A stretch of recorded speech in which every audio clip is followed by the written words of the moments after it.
Mobile phone से आप अपने दोस्तों से सीधे बात कर सकते हैं। पर अगर इसी मोबाइल फ़ोन पर आपको ऑनलाइन कुछ खरीदना हो, तो आपको एक बिचौलिए की ज़रूरत पड़ती है, जो विक्रेता को गारंटी दे पाए कि आपने पैसे दे दिए हैं।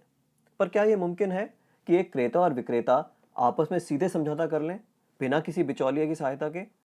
ब्लॉकचेन नामक एक नई टेक्नोलॉजी ऐसा मुमकिन कर रही है। ब्लॉकचेन को आप एक वितरित डेटाबेस यानी डिस्ट्रीब्यूटेड डेटाबेस मान सकते हैं, जो कि एक दो कंप्यूटरों पर नहीं, हजारों लाखों कंप्यूटरों पर प्रतिलिपित है।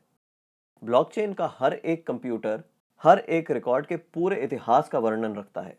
यह डेटाबेस एन्क्रिप्टेड है, यानी हर एक रिकॉर्ड गोपनीय तरीके से दर्ज किया गया है।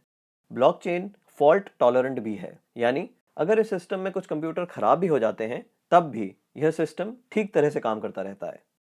ब्लॉकचेन डेटाबेस एक सार्वजनिक बही खाता यानी पब्लिक लेजर है, जिसमें कोई भी नए समझौते या रिकॉर्ड को दर्ज करने के लिए कई सारे साझेदारों की स्वीकृति की जरूरत पड़ती है।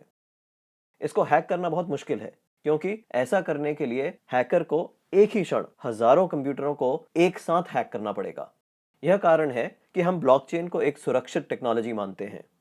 ब्लॉकचेन का पहला प्रयोग हुआ था 2008 में, जब बिटकॉइन नामक एक डिजिटल मुद्रा का आविष्कार हुआ। बिटकॉइन मुद्रा किसी देश, सरकार या बैंक द्वारा नियंत्रित मुद्रा नहीं है, यह एक डिजिटल मुद्रा है। अधिक जानकारी के लिए आप बिटकॉइन को गूगल कर सकते हैं। केवल मुद्रा या पैसे से संबंधित प्रयोजन के लिए ही नहीं, ब्लॉकचेन का प्रयोग कहीं भी हो सकता है जहां पारंपरिक रूप से विश्वास, भरोसे या गारंटी के लिए एक बिचौलिए की जरूरत है। जैसे वह सभी सौदे जिनकी आज नोटरी पब्लिक या किसी सरकारी संस्था को पुष्टि करनी पड़ती है। मान लिया जाए कि आप एक मकान खरीद रहे हैं।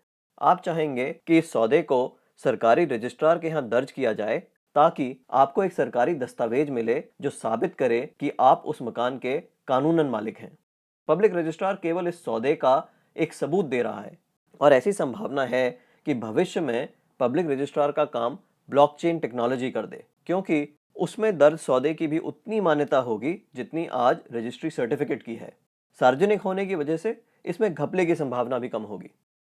ब्लॉकचेन टेक्नोलॉजी के उपयोग के कई और संभावित उदाहरण हैं। जैसे किसी सरकारी योजना के अंतर्गत यदि एक गरीब आदमी को कुछ वेतन मिलना हो, तो ब्लॉकचेन टेक्नोलॉजी से उसको वह रकम सीधे उसके मोबाइल फोन पर दी जा सकती है। या अगर किसी प्राकृतिक आपदा से ग्रस्त लोगों को नुकसान भरपाई करनी हो, तो उनकी सहायता राशि सीधे उनके मोबाइल फोन पर दी जा सकती है। इससे भ्रष्टाचार भी कम होगा। शिक्षा में भी ब्लॉकचेन का इस्तेमाल हो सकता है। कागजी डिग्री के बदले छात्रों को ब्लॉकचेन आधारित डिग्री दी जा सकती है। इससे जाली डिग्री की समस्या का भी समाधान हो सकता है। ब्लॉकचेन उन टेक्नोलॉजी में एक है जो 21वीं सदी की अर्थव्यवस्था में बहुत बड़ा परिवर्तन लाने की क्षमता रखती हैं।